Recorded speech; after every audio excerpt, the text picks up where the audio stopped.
Il est 18h30, si vous voulez, on va commencer. François, tu peux faire la tête. Valérie, rappelez-vous des noms. Présent. Jacques Roman. Présent. Estelle Girardin Pourré. Hidalgo. Présent. André.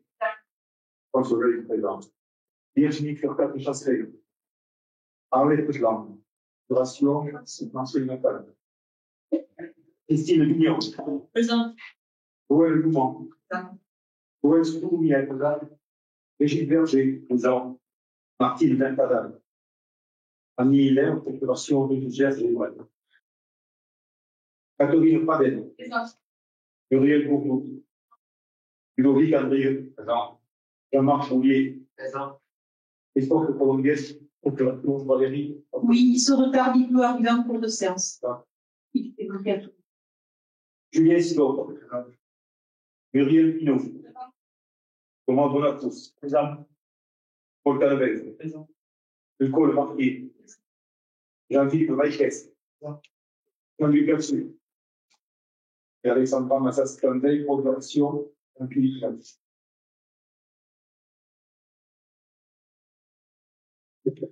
Alors, je vous demande de l'approbation du procès-verbal de la séance du 14 décembre. Est-ce que tout le monde l'a lu? Est-ce qu'il y a des remarques? Pas de remarques, je le soumets à votre vote. Qui vote contre? Qui s'abstient? Qui vote pour? Je vous remercie. La délibération numéro 1 concerne l'aménagement du territoire et de la convention préopérationnelle avec l'établissement public foncier d'Occitanie, ce que j'appellerai l'EPFO, pas le public. Donc, l'établissement public foncier d'Occitanie participe dans les territoires à la définition et au développement des stratégies foncières.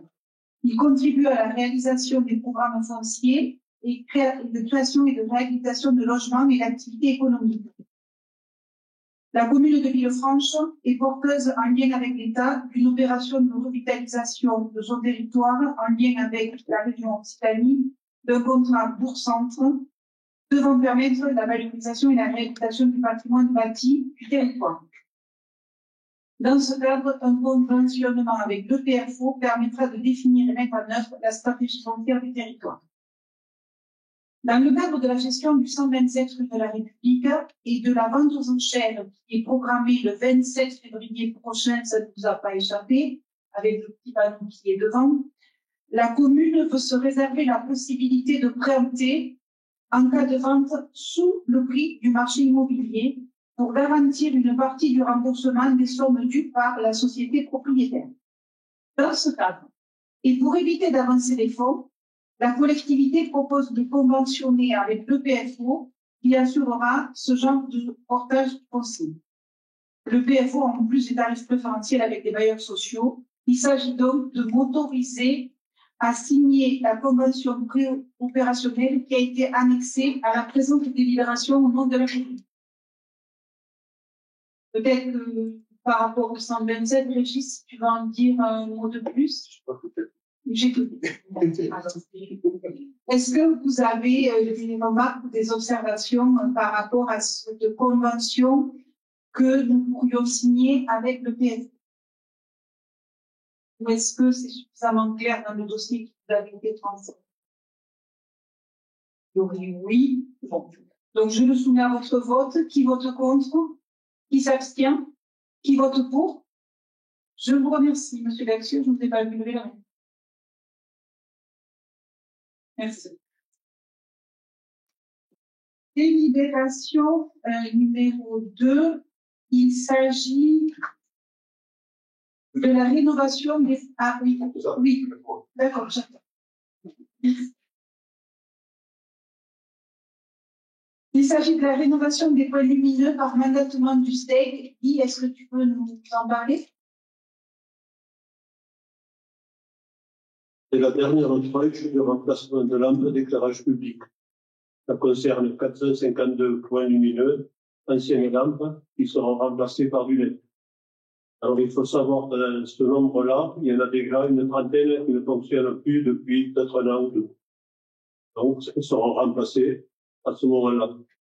ne fonctionnent plus. Pourquoi? Parce que c'est des anciens modèles qui sont vétustes et qui sont irréparables. Bon, là, on trouve qui sont mis par les roses et ainsi de suite. Alors, pour cela, on a demandé au SDEC une étude de remplacement de ces différents points. Le montant des travaux est de l'ordre de 720 000 euros, avec une participation de la commune qui sera faite sur 12 ans. Alors, je vais vous expliquer combien ça va coûter réellement à la commune. Alors, au niveau de la consommation de ces lampes, les anciennes 452 lampes, à l'heure actuelle, la consommation annuelle coûte 82 805 euros. Après remplacement par des lampes à LED, la facture de consommation sera de 14 216 euros environ. D'où un gain, une économie de 68 600 euros. Au niveau des travaux, on va les rembourser sur 12 ans. Au départ, la participation de la commune serait de l'ordre de 63 000 euros. Mais avec la participation du SDEC, le montant de l'indemnité annuelle à reverser au SDEC sera de 24 110 euros. Donc, si on déduit de l'économie de consommation et de la partie travaux, on s'aperçoit que une fois remplacé, on va faire un gain de 40 000 euros environ par rapport à l'ancien fonctionnement. D'où l'intérêt de remplacer ces lampes au plus vite. Il faut savoir qu'avec la dernière tranche qui a été votée il y a 2 mois, on aura plus de 90% des lampes équipées en LED, ce qui est pas mal. Au niveau du département, on a une des communes qui a plus de lampes à LED sur le territoire. Et il faut savoir que ces lampes, je le répète, la puissance sera diminuée de 60% d'éclairage de 23h à 6h du matin, de façon à faire des économies. Voilà. Après, si vous avez des questions par rapport à ces travaux-là. Bon, ces travaux se dérouleront environ dans les 6 mois à venir.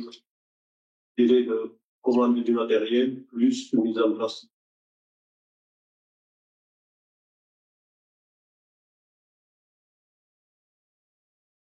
Pas d'observation, de questions? Je vous soumets à votre vote. Qui vote contre? S'abstient? Qui vote pour? Je vous remercie.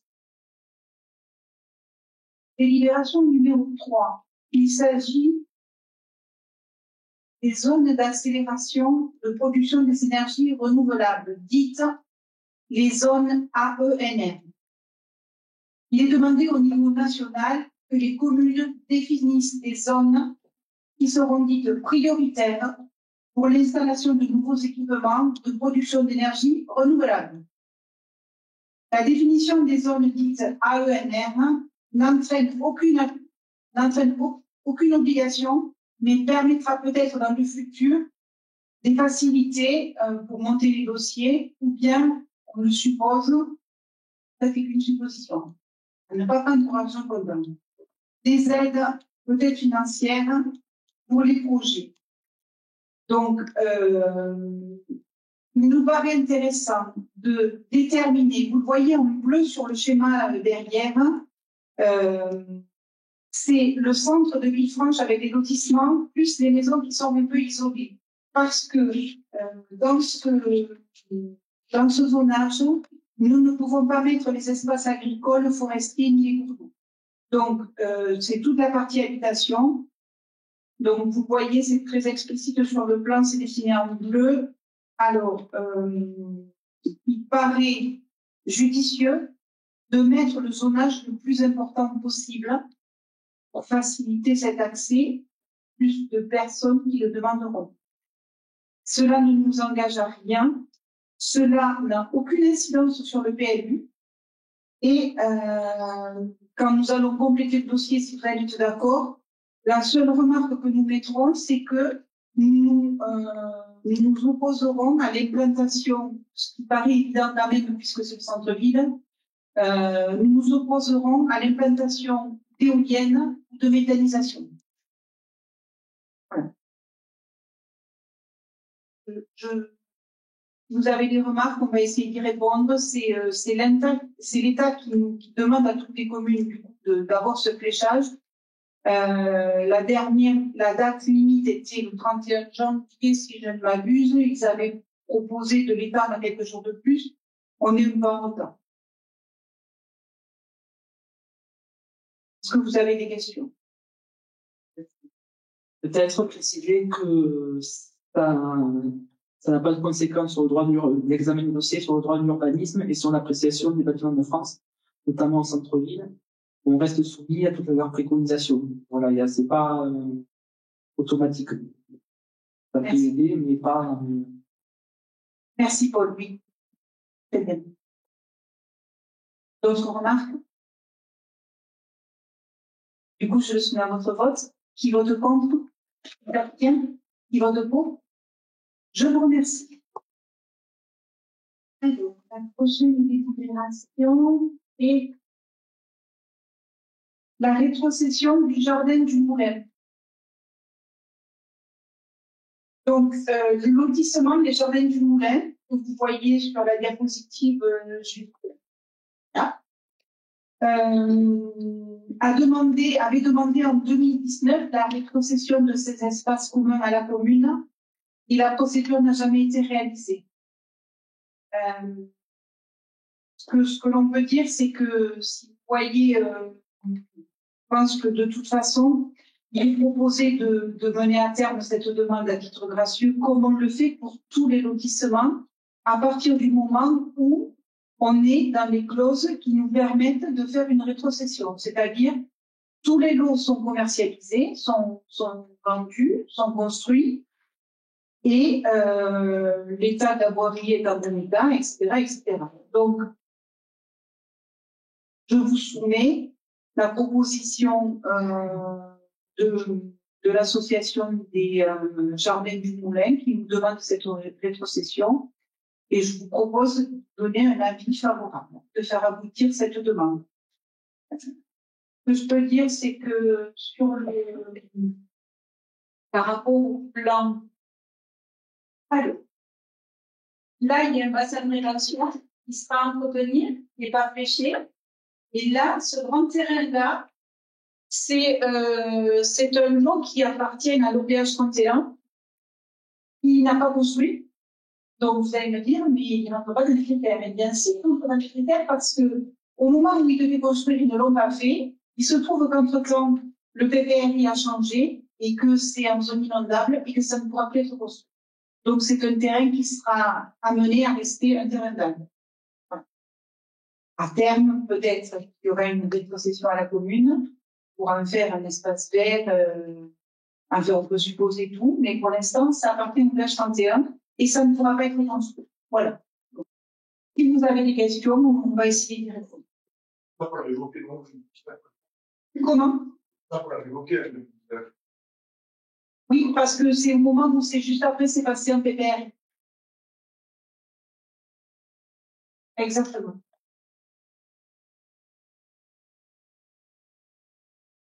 Tout le monde est d'accord pour la rétrocession de ce lotissement?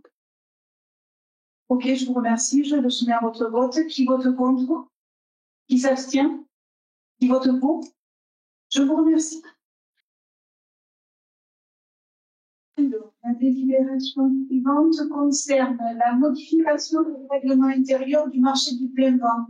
François? Bien. Du fait du déploiement des nouveaux points d'apport volontaire pour les déchets, en pratique des commerçants et le suivi de la vie du marché d'incité de modification au règlement. Le règlement qui est existant date de quelque temps et il était nécessaire donc de revoir tout ce règlement, surtout sur les ordures, les déchets des commerçants. C'est aperçu qu'il y a eu des problèmes pour les administrés de Villefranche lorsqu'ils n'avaient plus de place, puisque les commerçants mettaient leurs cajots, leurs cachettes, leurs cartons, et ainsi de suite. Donc, nous avons refait ce règlement, et on en a profité également pour revoir tous les points du règlement. Et nous avons également aussi créé la commission du marché, qui se fera prochainement avec un appel aux commerçants et constitution de la commission. Donc, la commission a pour but d'attribuer les places, de veiller à la bonne marche du marché, et le tarif, des abonnements, et les sanctions aussi qui s'ensuivent s'il y en a. Voilà, s'il y a des questions, je vais vous répondre.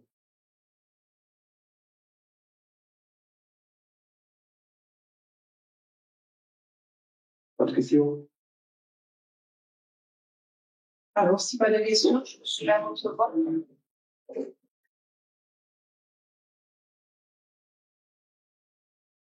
Qui vote contre? Qui s'abstient? Qui vote pour? Je vous remercie. La prochaine délibération concerne les conventions de mise à disposition à titre gratuit des locaux et des équipements au Thomas. Donc, lors du conseil municipal de juillet, on nous avait proposé une convention de mise à disposition des équipements sportifs à l'attention des associations. Alors, on a souhaité modifier cette convention pour l'élargir à des bénéficiaires qui œuvrent pour l'intérêt général plutôt que de faire une convention spécifique pour eux. Donc, par exemple, on prend ce lieu, la CPAM, la CAF, les impôts viennent dans les locaux. Donc, on devait élargir la convention existante à ce type de bénéficiaires. Donc, concrètement, par rapport à la convention qui a été votée en juillet, on a changé le terme association en bénéficiaire. Le terme de la convention avait déjà été inclus lors du comité de juillet, c'est pour ça que une légère modification qui englobe beaucoup plus de bénéficiaires. Tout est dit. Il y a des remarques. Du coup, je suis à votre vote. Qui vote contre? Qui s'abstient? Qui vote pour? Je vous remercie. La prochaine délibération, toujours le pôle sport, concerne la convention d'objectifs et de moyens pour les associations qui sont subventionnées.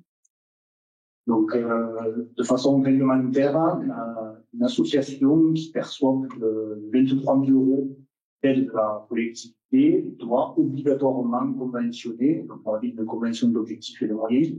Donc, dans les 23 000 €, on compte les aides directes, subventions, et les aides indirectes, et fluide, électricité, tout ça. Donc, c'est vrai que c'est pas forcément facile à quantifier. Donc, nous, ce qu'on vous propose, c'est de conventionner avec des associations qui perçoivent une subvention supérieure à 10 000 € annuels. Donc, dans les faits, si on reprend le montant de 2023, ça concerne 5 associations. On verra pour le prochain conseil municipal les associations concernées. Donc, l'idée, c'est de prévoir une convention générale, et après, il y aura bien évidemment une convention spécifique qui sera mise en place avec l'association concernées. Et voilà, c'est le partenariat, en fait, entre l'association et la commune qui permet de voir ensemble la programmation, les objectifs, la formation,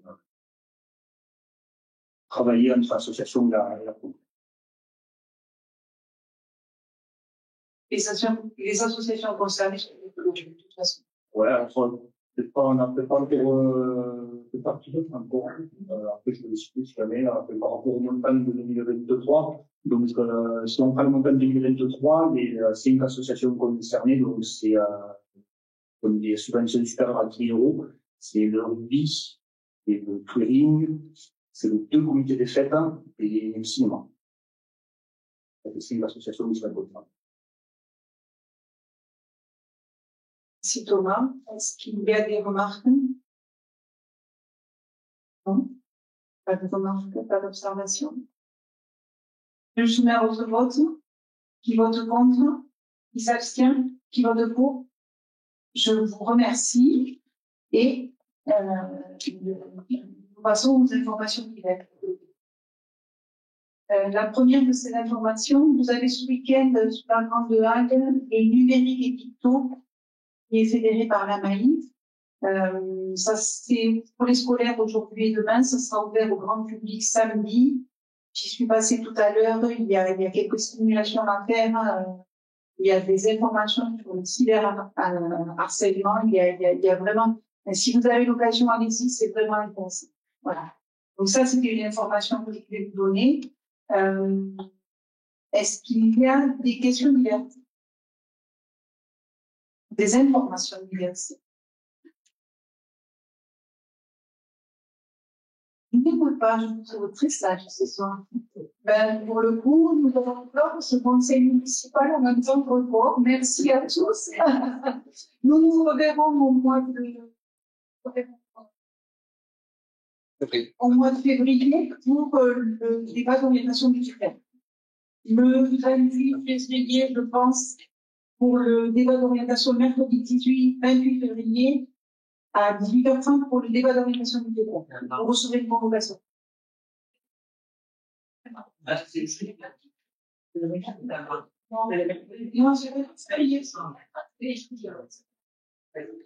Et oui, parce qu'on l'avait programmé au départ au 27, mais il y a un conseil communautaire le 27 février, donc ça sera déplacé au 28 février. Vous recevrez une convocation, je vous le dis à l'avance comme ça. Merci à tous et très bonne soirée. Merci.